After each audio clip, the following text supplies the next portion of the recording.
Dari mana datangnya nama Pontianak? Secara bahasa, ia adalah singkatan daripada perkataan perempuan mati beranak.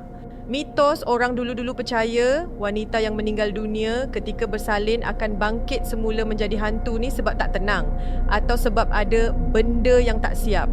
Kononnya dia akan cari mangsa lelaki atau bayi baru lahir.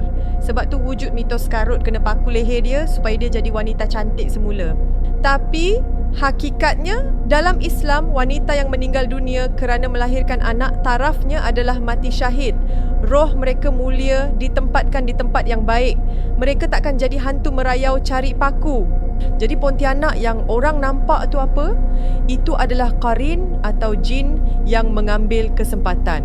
Dia menyerupai rupa wanita tu semata-mata untuk timbulkan fitnah ke atas si mati dan takutkan orang yang masih hidup. Jadi kalau korang terdengar suara mengilai tengah malam atau terhidu bau wangi bunga kemboja, jangan sibuk cari paku, laungkan azan sekuat hati sebab syaitan lari lintang pukang bila dengar azan, bukan sebab takut dengan paku 2 inci.